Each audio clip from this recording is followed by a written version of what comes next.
the onshore terminal built on part of the 200 acres belonging to Reliance. It is here, in this giant facility, where the gas is separated from its impurities. And this is the central control room or the nerve center of the KG-D6. Since everything is automated, only 250 people are required at any given time to manage all offshore and onshore operations. Gas production at KG-D6 commenced in April this year, and after traveling through all the major facilities, I felt the time was right to ask Prasad when production would be ramped up from the current 37 MMSCMD to 80 MMSCMD. After all, another allegation made by Anil Ambani is that Reliance is hoarding gas and creating an artificial scarcity. So when are you going to hit that 80? Well, we're kind of ready to produce more than 60 million, and then we're waiting for the government to give us more linkages to the customers.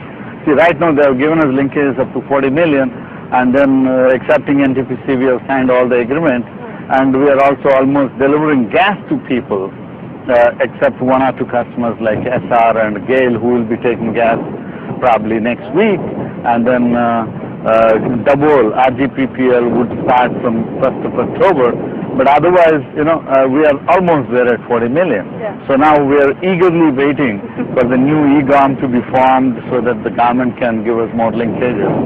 But is the government giving you a time frame? Because do you lose money if you do not ramp up? Do you stand to lose money? We do, a lot. You see, the 36,000 crores that we have invested is Reliance's money. I mean, it's Reliance's shareholders' money, the money that Reliance borrowed from the banks. And if we are not able to earn revenues, from this investment, I mean, it's a loss of present value. Because one of the allegations is that you're purposely not ramping up production, you're hoarding gas, you're artificially creating a scarcity. What are your thoughts on that? I can only laugh because no one, after having invested this much money, would want to not produce. And particularly for the next 5 years, the gas price is fixed. So how does it help me? If you think that if I don't produce gas and then 3 months later if I can get a higher price, I mean, at least that makes sense. But 5 years the gas price is fixed. 2, I have to start repaying my debt. So how does it help me not to get the revenues today?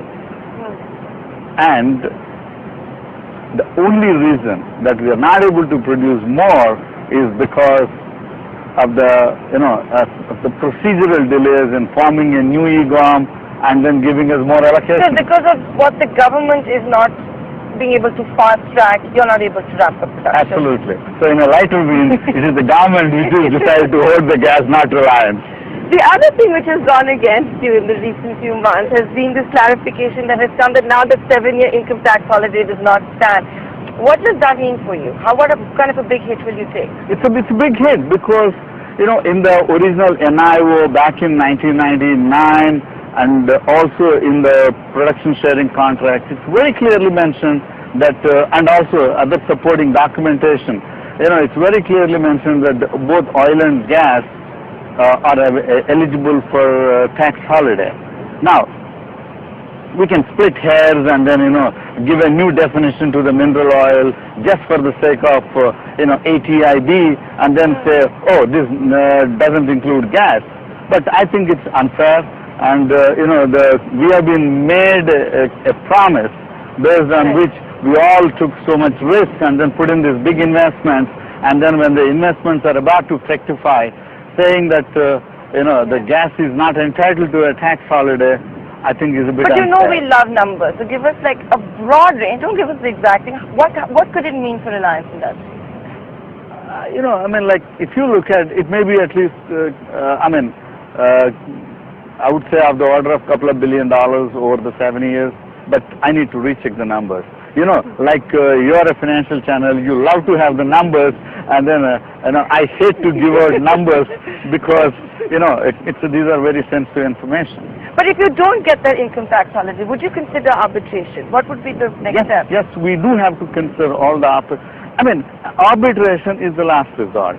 But right now, the government has said that saying that when there is a, this matter is sub judice, let the courts decide. So we'll wait for the courts to decide in some of the pending issues. But if that decision doesn't come through, then we do have to look at other means, including arbitration.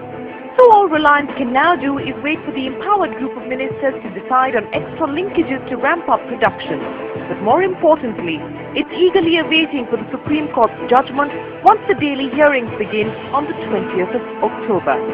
It's time for us to leave the battleground, but this battle is far from done.